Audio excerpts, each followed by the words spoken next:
Alright, so in the first book, Miki Falls Spring, at the end, I have this scene where Miki and Hiro are taking a walk out at night, and pretty prominently featured on one page is this stone shrine. And so I thought I'd take you along this path here and show you one of the real shrines that inspired that drawing. I think it's a shrine to the earth god that farmers would leave offerings to have a good crop, and there behind you can see a rice crop. Here it's August in Japan, so getting closer to a good harvest there. Well, let's see if we can find something else that made its way into the pages of Miki Falls. In the first book, there's a scene where Hiro leads Miki up these steps to a place way up in the mountains. And that whole sequence was inspired by this actual location in Fukuyama. I'm down near the beginning of the steps right here. And I won't bore you with the entire climb up, but suffice to say, there are about 300 steps leading to the top of this mountain. I'll just go ahead and make the climb and show you what you see when you get up there. I'm about halfway up now. Hey there, everybody. But I thought I'd just go ahead and show you how much I have left to go. Okay, so here we are. We're at the top. That's the final step that brings us up here to the top of the mountain. And we have some structures up here. A temple, actually, that was built all the way at the top of this mountain. But that's not the reason I brought you up here. I wanted to show you what you see when you get right to the edge here. I'll kind of keep the camera down and pan up on the other side of the stone fence. You get the beautiful view of the city of Fukuyama. And this, of course, inspired what ended up in the book, the view that Hiro and Miki get when they reach the top of their mountain. On page 7 of the first book, we get our first and only glimpse, I think, of Miki's house. And you can see that it was actually modeled after this real house here in Fukuyama. Considerably more run down. I guess I cleaned it up a little for Miki to live in, but you can see that I did base it pretty much on this actual house.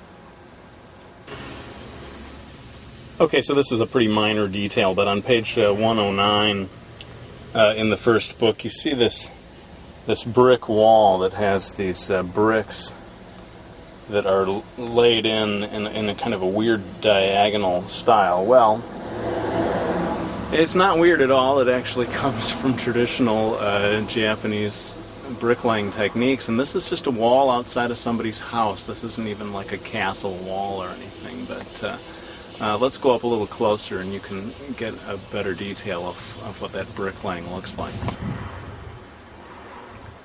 So there you have it. I don't know if that's interesting to anyone but me, but I just think it's kind of cool the way the Japanese came up with this diagonal pattern way of laying bricks. And then when they get to the corner of a building, they have to go through quite an elaborate little system of changing to the more traditional style.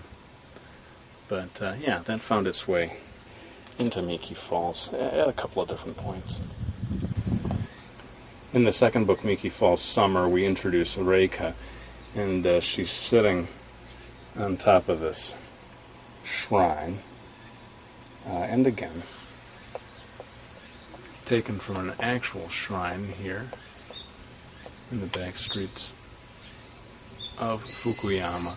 Not at all unusual. In fact, this is a rather humble one that I discovered on one of my many walks here in this neighborhood.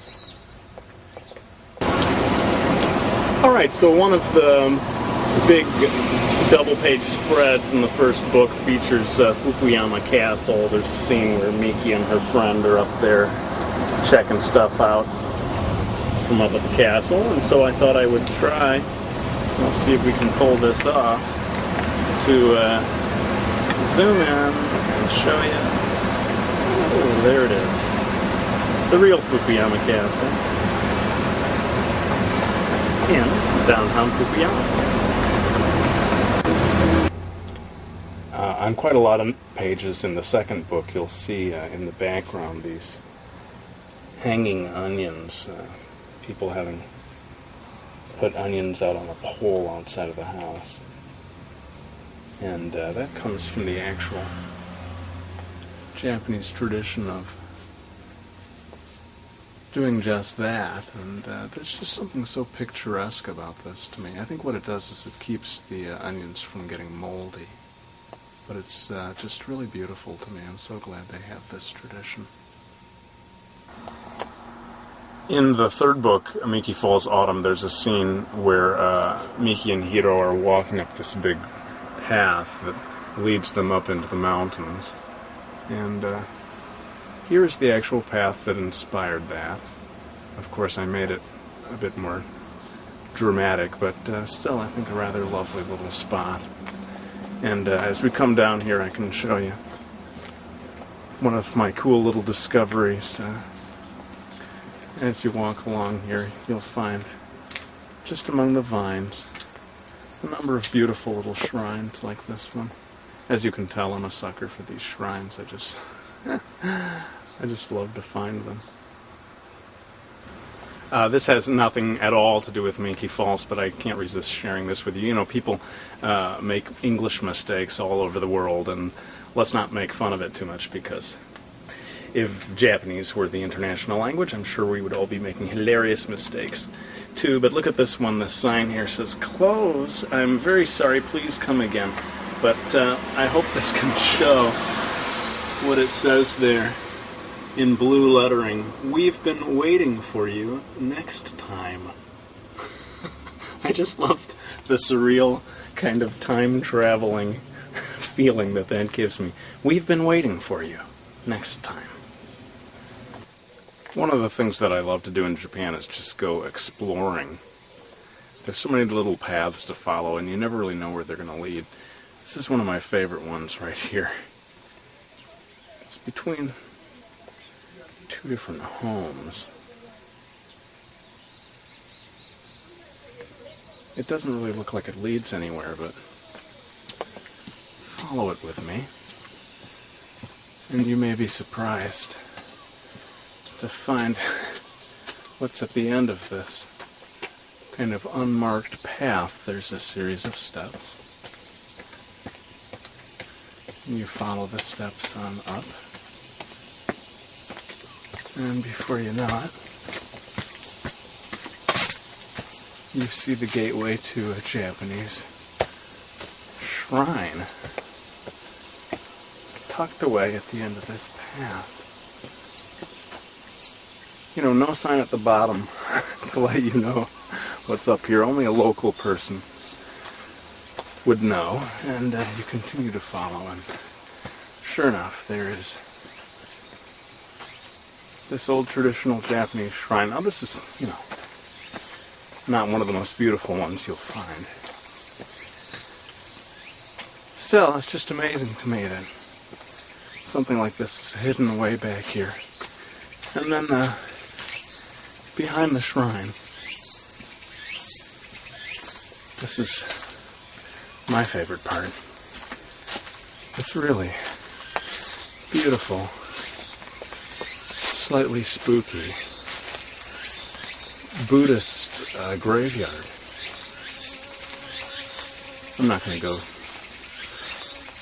all the way in there just out of respect, but it's in this shady little area. You can see.